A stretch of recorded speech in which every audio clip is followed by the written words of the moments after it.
Zaprskala si to.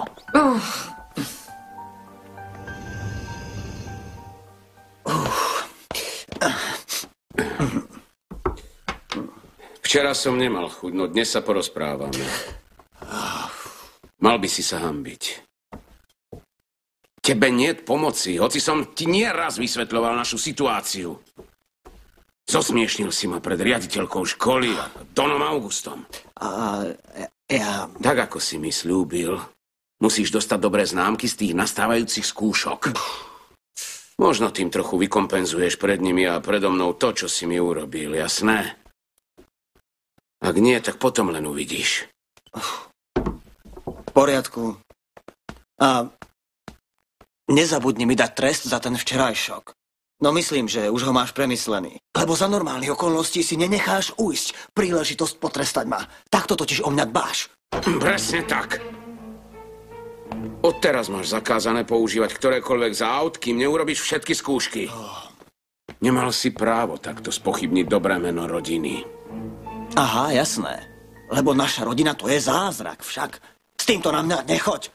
Pretože keby si nebol nadopovaný liekmi, nič také by sa nestalo, otec. Už nikdy viac sa neopováš takto so mnou hovoriť. Pretože aj keď mám jedno rameno nehybné, ešte stále ti môžem polámať všetky tvoje kosti. Viac úcty, chlapče.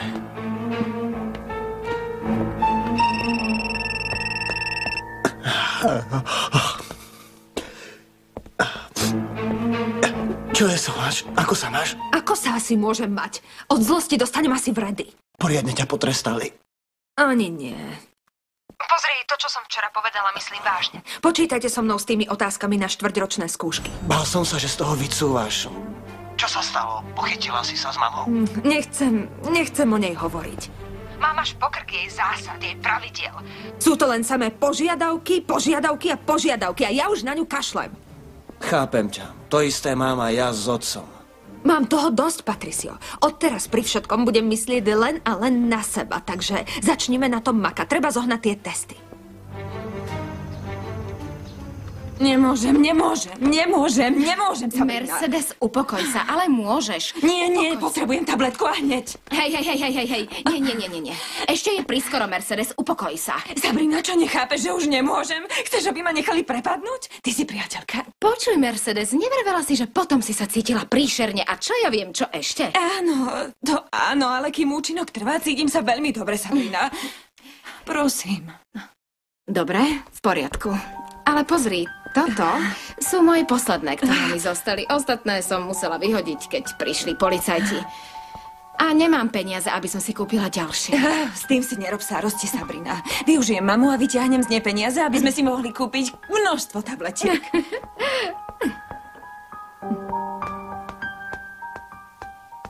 Kamže?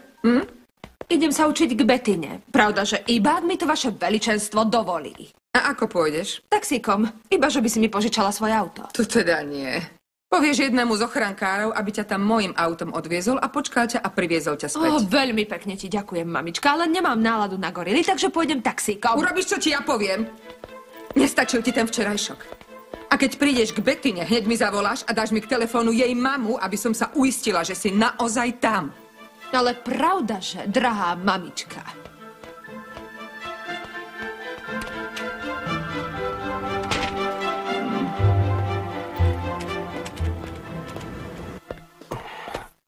Ďakujem, mama. Bože, ty ale vyzeráš. Idem ti urobiť kávu. Ďakujem, mama. Fakt padám od únavy. Ulises, môj materský inštinkt mi vraví, že si v noci nespal. Ale nie len kvôli učeniu. Mama, jasné, že len kvôli učeniu. Dokážem tej bande zazobancov, že nepotrebujem ich prachy, aby som bol na ich úrovni. Ale k tej bande zazobancov patrí aj Solange. Mama, Solange je prvá na zozname. Ulises, nezdá sa mi, keď takto hovoríš. Nie, drahý, nerobí ti to dobre. Viem, mama, prepáč mi. Vieš, včera som niečo Robertovi slúbil. Slúbil som mu, že neurobím tú radosť Solange ani Patriciovi, aby boli svedkami môjho zlyhania. Urobím tie skúšky, mama. A obom sa nám bude dariť.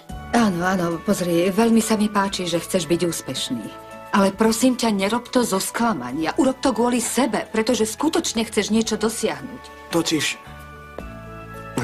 Totiž čo? je to ťažké, mama. Ale čo by? Poďme.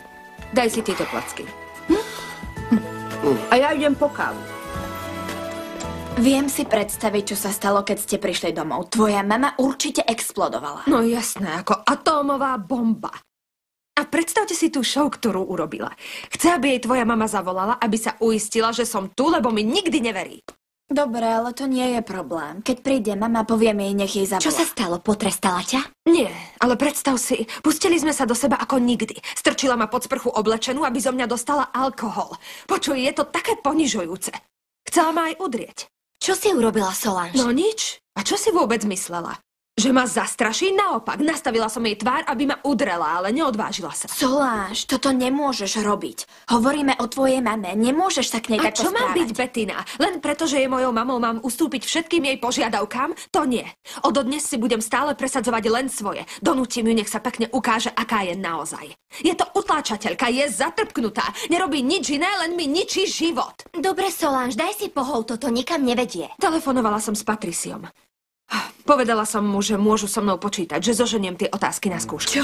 Preskočilo ti? Ako sa môžeš na to dať, Solange? Ak ťa chytia, budeš mať problémy aj so svojím otcom. Pozri, Bettina. Ak si mám vybrať, či ísť proti mame, alebo sa zastať partie, zastanem sa partie. Neurobila nič, aby nás podporila. A viete vôbec o tom, či volala do pedagogického ústavu, aby ich požiadala o zmenu dátumov skúšok? Neviete však? Nie, to nevieme. Možno to neurobila, pretože vedela, že jej povedia nie. No, je mi to jedno, Bettina. Aj tak to mala urobiť. Nespravila to, lebo je to egoistka a myslí len na seba. To, čo sa deje s inými, je jej celkom ukradnuté. Chce len to, aby sme sa my obetovali.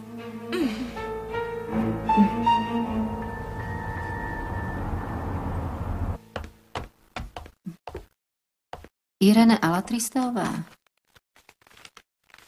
Čo je to? A tieto disky...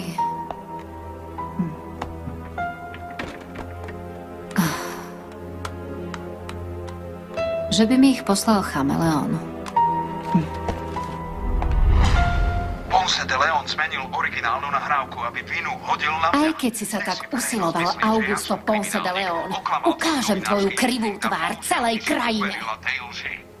A vy čo? Dobrý deň. Vy vám nie ste delikvent. Nie. Povedali mi, že si tu. Bola si veľmi zaujatá, však? Hej, počuj. Ale vieš čo? Priniesol som ti niečo oveľa zábavnejšie. Cez PDS. To nie je podstatné. Podstatné je, aby si pozrela originál nahrávky a urobila si... Ale nie. Pozri si toto, je to pre dospelých.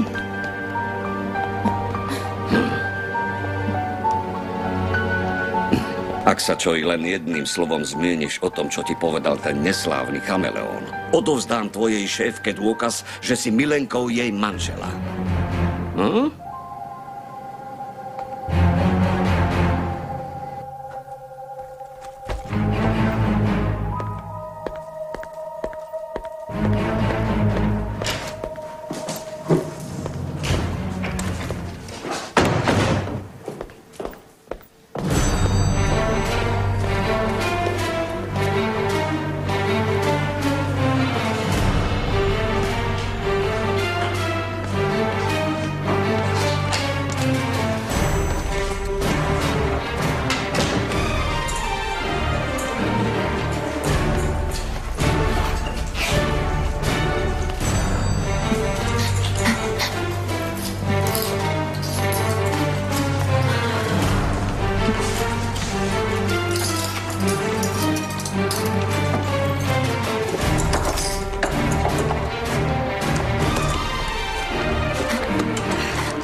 Nie je možné.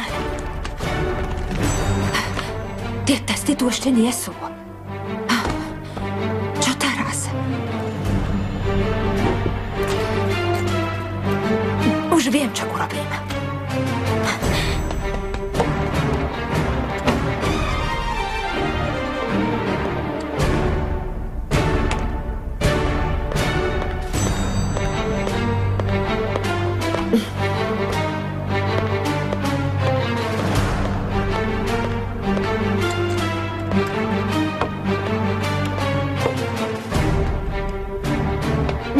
Mám ti na stole dokumenty, ktoré treba podpísať. Isté.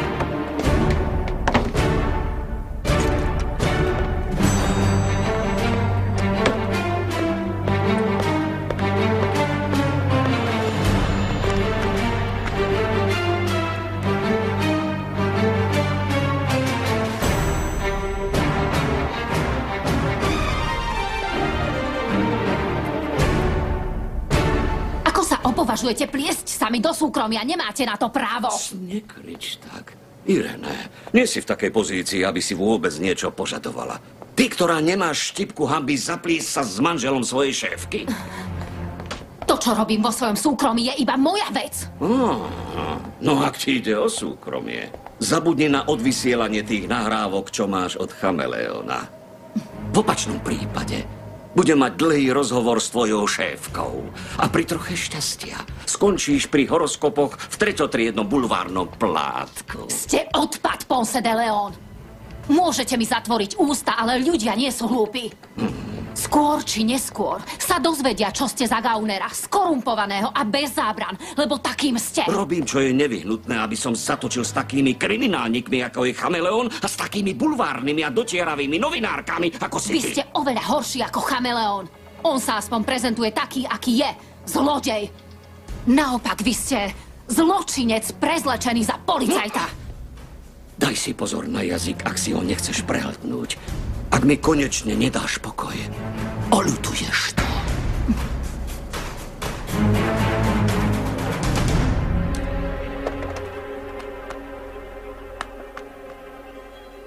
August, toto som ja. Ako sa máš? Pozri, volám ti, lebo musím s tebou hovoriť. Hneď teraz, ak je to možné. Stretneme sa tam.